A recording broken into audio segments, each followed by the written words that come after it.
네, 송재원 변호사님. 얼마나 걸리실 것 같습니까? 아까는 20분 정도 했는데 줄여가지고 최대한으로 네, 줄여보겠습니다. 중복되는 부분은 생략하셔도 좋을 것 같습니다. 예. 네, 진술하십시오. 뒤에 가서 많이 줄이겠습니다. 제가 이미 저희 법무법인 신촌 변론유지서 제출했고요. 그 중에서 특히 탄핵 제도를 어떻게 볼 것인가 하는 관점에서 내용을 발췌해서 구두 변론서 요지서로 제출을 했습니다. 그 중에 다시 또 내용을 줄여가지고 읽겠습니다. 네, 1. 민주주의는 선거에 의한 정권 교체를 근본으로 합니다. 민주주의란 무엇입니까? 치자와 피치자의 자동성의 원리입니다. 즉 다스리는 사람과 다스림을 받는 사람이 같다는 것인데, 결국 민주주의는 권력의 정당성의 근거를 국민의 자기결정과 자발적 동의에서 구하는 조직 원리입니다. 이 조직 원리를 작동하게 하는 것이 바로 선거입니다.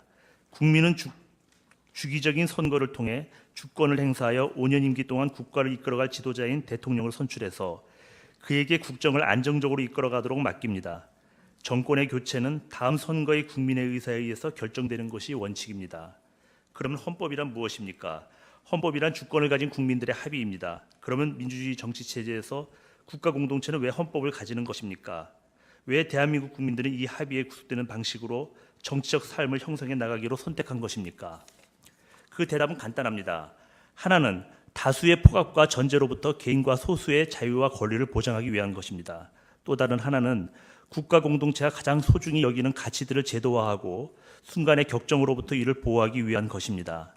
역사는 격정적인 사람들에 의하여 자유와 평화, 정의 등 인류의 보편적 가치들마저 민주주의라는 미명하에 희생될 수 있다는 사실을 가르쳐 줍니다.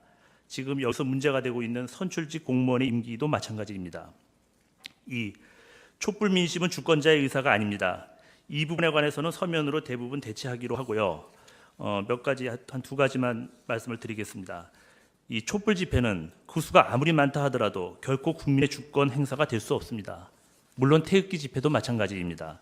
우리 헌법 어디에도 그런 방식의 주권 행사를 예정하고 있지는 않습니다. 이는 단지 일부 시민들의 정치적 의사표현에 지나지 않습니다. 그럼에도 정치권은 이를 주권 행사로 착각하여 4년 전 국민의 진정한 주권 행사의 결과를 뒤엎으려는 시도를 하고 있습니다. 아까 김평우 변호사님께서도 말씀하셨듯이 이 법정에서 또는 이 법정 밖에서 대통령에 대한 국민의 신임을 거두었다는 말을 많이 들었습니다. 이것은 이 사건 소추의 본질이 굉장히 자의적인 민심에 근거한 정치적인 책임을 묻는 재판이 아닌가 하는 그런 생각을 합니다. 재판관님도 잘 아시겠지만 영국인 마이클 브린이라는 사람이 미국의 격월간 외교 전문지에다가 쓴 글이 있습니다. 간단하게 요약해서 말씀드리겠습니다. 한국에서는 군중의 감정이 일정한 선을 넘어서면 강력한 야수로 돌변해 법치를 붕괴시킨다. 여기서 법치는 리걸 시스템입니다. 한국인은 이를 민심이라고 부른다. 민주주의의 한국적 개념은 국민을 맨 위에 놓는다. 법치를 바탕으로 한 민주주의에 살던 사람들은 이런 개념을 실제 유효한 것으로 체험하고 받아들이기는 어렵다. 라고 논평을 했습니다. 한마디로 당시 우리 탄핵 소추 당시 대한민국에서 벌어지는 상황은 민주주의가 아니라는 것입니다. 법치를 떠난 민주주의란 생각할 수 없습니다. 그런데 지금 대한민국에서 민심에 흔들리지 않고 법치를 실현시킬 수 있는 유일한 곳은 헌법재판소의 바로 이 심판정입니다. 우리들은 헌법재판소를 믿습니다. 3. 국회의 탄핵소추는 위헌적으로 추진되었다. 가. 대통령에 대한 탄핵제도는 단순한 정치적 견제장치가 아니라 예외적인 헌법 수호 제도입니다. 우리의 헌법 질서에서 대통령에 대한 탄핵은 주권자의 결정을 선거에 의하지 않고 변경시키는 예외 중의 예외적인 제도입니다. 대통령에 대한 탄핵 심판은 단순한 정치적 견제장치가 아닙니다. 그것은 대통령의 권력 남용으로 인한 헌법 침해로부터 헌법의 자유민주적 기본 질서를 수호하고 손상된 헌법 질서를 다시 회복하기 위한 예외적인 헌법 수호 제도입니다. 직선제 대통령 하에서 의회의 권력과 대통령의 권력은 원칙적으로 분리되어 그 존속을 서로에게 의존하지 않습니다. 대통령은 의회 해산권을 갖지 않고 의회는 정부 불신권이 없습니다. 유진호 박사께서는 재헌국회 논의 과정에서 대통령제의 장점을 이렇게 설명하셨습니다. 대통령 제도는 지금 말씀드린 내각 제도와 정반대의 장점을 가졌다고 볼 수 있겠습니다. 대통령과 즉 정부 측과 국회는 갈려 있으므로 정부 측은 국회에 대해서 해상권을 행사하지 못하는 동시에 국회는 정부의 불심의 결의를 할 수 없습니다. 한번 대통령이 되면 대통령 임기 동안에는 국회의 신임 불심 여하를 불문하고 정부는 그대로 정책을 수행해 나갈 수 있겠습니다. 그런 거로 그러한 의미에서 안정성과 강력성이 있다고 볼 수 있겠습니다. 이러한 정치적 분리 독립이라는 대통령제 정부 형태의 근본 원리로부터 탄핵 소추의 헌법적 한계가 나옵니다.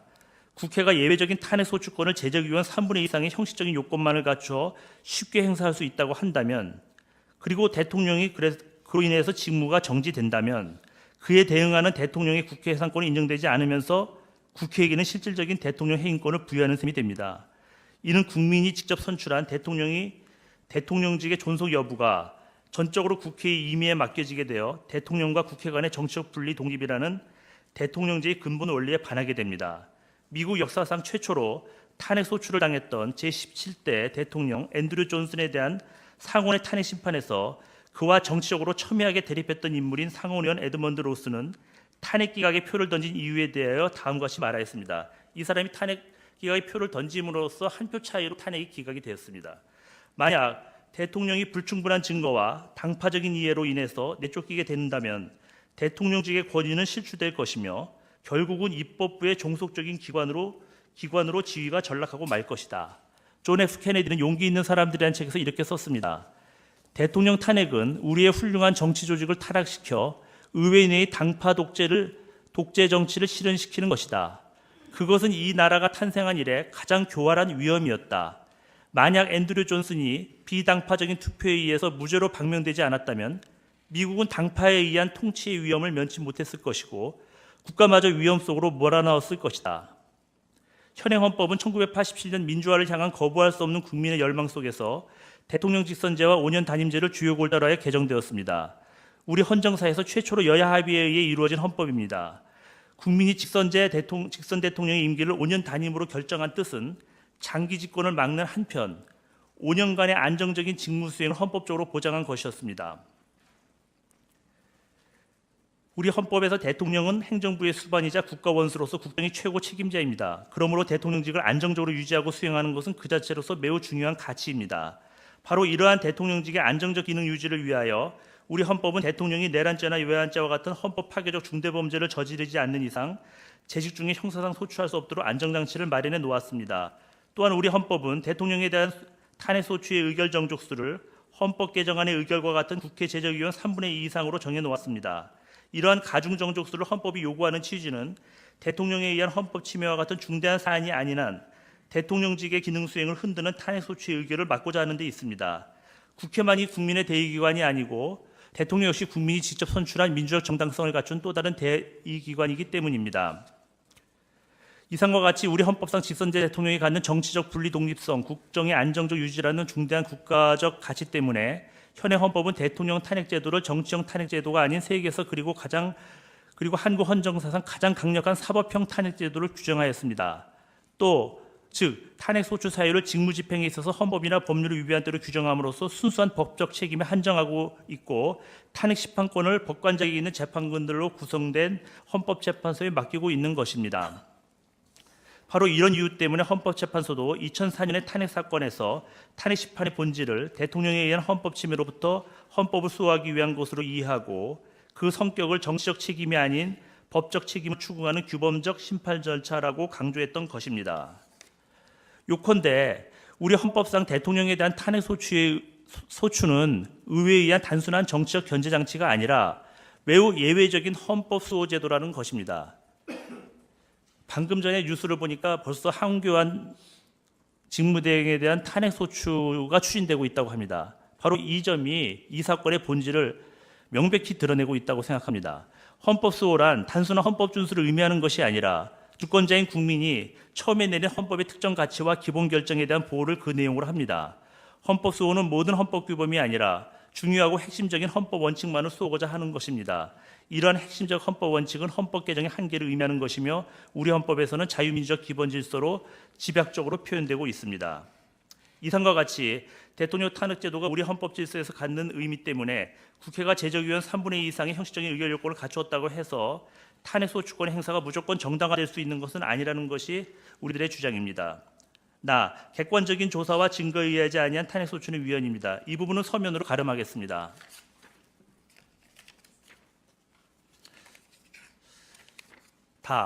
탄핵 소추 사유별로 의결하지 않은 것은 중대한 절차 위반입니다. 이 점에 관해서는 이미 김평우 변호사님께서 자세히 변론하신 바가 있습니다.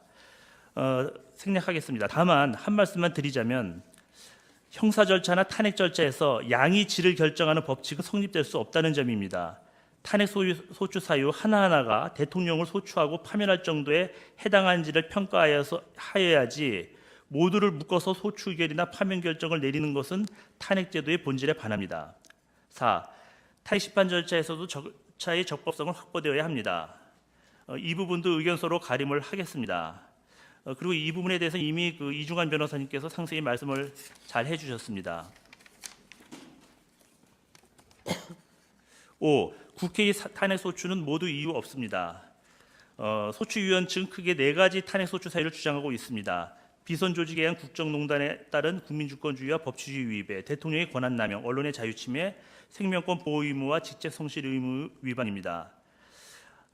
헌법 위반의 의미에 관해서는 아까 김평우 변호사님께서 잘 설명을 해주셨습니다. 우리의 모든 행동들이 다 코에 걸면 코걸이, 귀에 걸면 귀걸이식으로 헌법 위반이 되기 때문에 절대 그런 식으로 판단해서는 안 될 것입니다. 저는 이 항목에서 다른 것들은 다 생략하고 생명권 보호 의무와 직책 성실 수행 의무 위반에 관해서 간략히 변론하도록 하겠습니다. 청구인은 피청구인이 세월호 침몰 사고 관련하여 보고받을 의무를 해태하였고 현장 상황을 파악하려는 노력을 전혀 하지 않았으며 세월호 사고에 대한 잘못된 대응을 방치하였고 국가의 총역량을 세월호 승선자의 구조 활동에 결집하지 않았다는 이유로 헌법 제10조의 생명권 보호 의무를 위반하였다고 주장합니다. 그러나 이러한 주장은 사실과 다릅니다. 또한 대통령이 선박사고 하나하나에 대해 정치적 책임이 아닌 법적 책임을 질 수는 없습니다. 세월호 침몰 사고는 국민 모두에게 큰 슬픔을 안겨준 비극적인 사건입니다. 위 사고는 선박회사의 안전불감증과 선장이 자기 목숨만을 구하고자 퇴선 명령 등 승객의 안전과 구조를 위한 조치도 취하지 아니하고 가장 먼저 선박에서 도망감으로써 일어난 참으로 어처구니 없는 사고였습니다. 그럼에도 국회가 이 사건에 대하여 대통령에게 법적 책임을 물어 탄핵 소추를 한 것은 이 사건 사고가 발생한 경위가 어처구니 없는 것 이상으로 정말 어처구니 없는 일이었습니다. 동아일보 2017년 2월 9일자 천용호 칼럼을 소개합니다. 3,000명이 넘는 목숨을 앗아간 미국의 9.11 테러는 정부의 정보 실패와 항공인 납치를 가능케 한 공안 보안 시스템의 부실 탓으로 돌릴 수 있었지만 국가의 법적 책임을 거론한 정치인이나 언론은 없었다. 정부는 전지전능할 수 없고 정보와 공안 보안도 완벽할 수 없다는 사실을 당연시하고 정부가 통상적 능력으로 감당하기 어려운 불가항력의 존재를 인정하기 때문이다. 이런 내용의 칼럼이었습니다. 대통령도 인간일 뿐 전지전능한 신은 아닙니다. 신이 아닌 대통령에게 민간 선박의 안전사고에 대하여 법적 책임을 추궁하는 것은 국가 책임의 범위를 넘는 것으로 문명세계의 기준에 벗어난 것입니다. 만약 이와 같은 사고에 대하여 대통령에게 법적 책임을 물어 탄핵을 할 수 있다면 하늘이 준 행운을 타고났거나 패거리 정치에 능한 사람이 아닌 한 어느 대통령이 5년의 임기를 무사히 마칠 수 있겠습니까? 이치가 이러함에도 굳이 국회가 세월호 사고를 탄핵의 사유로 삼았다는 것이 바로 이 탄핵 사건이 탄핵 본래의 목적인 헌법 수호의 관점에서 손상된 헌법 질서를 다시 회복하고자 하기보다 오로지 정략적으로 대통령직을 그 직에서 물러나게 하기 위한 것임을 상징적으로 표현하고 있습니다. 즉 세월호 사고를 탄핵 사유 중 하나로 삼은 것은 이 사건 탄핵 소추의 본질이 무엇인지 그것이 얼마나 반헌법적인지를 밝혀주는 하나의 징표가 됩니다. 6. 대통령을 파면할 정도의 중대한 법 위반이 인정되지 않았다. 이 부분은 의견서로 가름하겠습니다. 7. 결론. 헌법재판소는 이 나라 입헌민주주의를 지키는 최후의 보루입니다. 헌법의 원칙과 규정을 상황 논리에 따라 임의로 해석 적용해서는 안 됩니다. 확인된 객관적 사실에 기초해서 공정한 규범적 평가를 내리는 재판의 본질에 충실하지 않는다면 한국의 입헌민주주의는 희망을 잃게 됩니다. 이 사건 탄핵 소추는 앞에서 지적한 것처럼 그 출발점에서부터 어두운 그림자가 드리워져 있었습니다. 헌법이 기대하는 적법 절차는 실종되었습니다. 신속한 재판으로 조속히 피청구인을 파면하라는 촛불 집회의 압력은 국정 공백이 장기화를 피한다는 미명하에 재판 절차에도 부정적인 영향을 미쳤습니다. 그럼에도 불구하고 우리들은 헌법재판소에 대한 희망의 끈을 놓지 않고 있습니다. 진실과 허위가 분명히 가려져 순간의 격정과 분노에 휩쓸린 여론재판이 아닌 법의 이성이 되살아난 헌법재판이 되기를, 최소한 역사에 부끄럽지 않은, 그리고 세계의 웃음거리가 되지 않을 그런 재판이 되기를 소망합니다. 저는 구 유고슬라비아 국제형사재판소 상임재판관을 지낸 권옥원 한국법학원장님께서 2017년 2월 10일자 문화일보와의 인터뷰 기사에서 인용하신 로버트 잭슨 수석검사의 말씀을 다시 인용하는 것으로 이 변론을 끝맺고자 합니다. 로버트 잭슨 수석검사는 나중에 미 연방 대법원 판사가 되셨는데요. 2차 세계대전의 전범을 다룬 뉘른베르크 재판의 모든 진술에서 다음과 같이 말씀하셨습니다. 뉘른베르크 재판소가 사건을 심판하지만 결국에는 그 판결에 의해 재판소가 심판을 받는다. 우리가 피고인들을 재판하는 기록이 나중에 역사가 우리를 평가하는 기록이 된다. 끝까지 들어주신 재판관님들께 감사드립니다. 수고하셨습니다.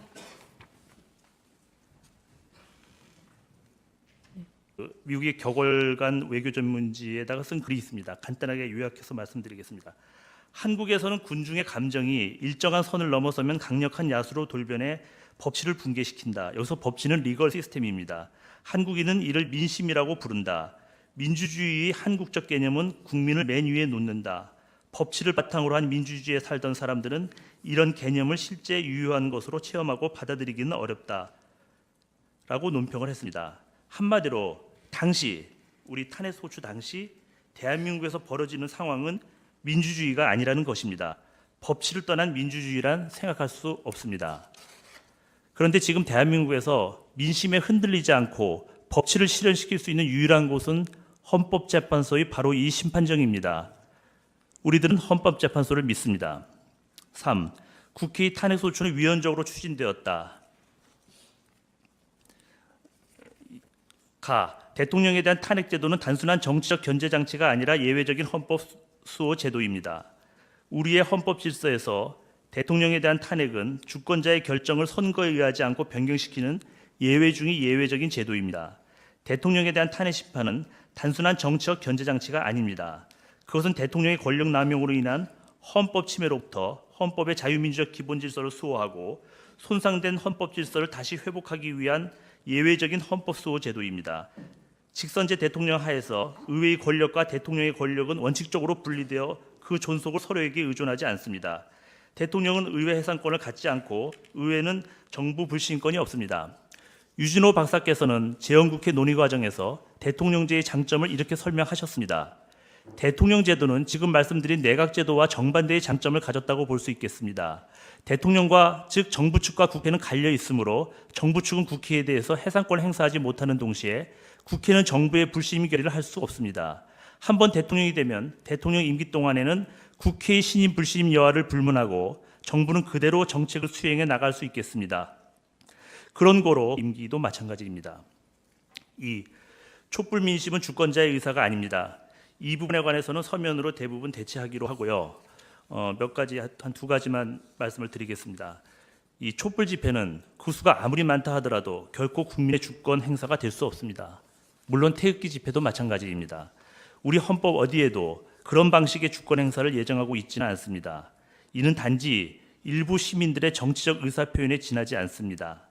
그럼에도 정치권은 이를 주권 행사로 착각하여 4년 전 국민의 진정한 주권 행사의 결과를 뒤엎으려는 시도를 하고 있습니다. 아까 김평우 변호사님께서도 말씀하셨듯이 이 법정에서 또는 이 법정 밖에서 대통령에 대한 국민의 신임을 거두었다는 말을 많이 들었습니다. 이것은 이 사건 소추의 본질이 굉장히 자의적인 민심에 근거한 정치적인 책임을 묻는 재판이 아닌가 하는 그런 생각을 합니다. 재판관님도 잘 아시겠지만 영국인 마이클 브린이라는 사람이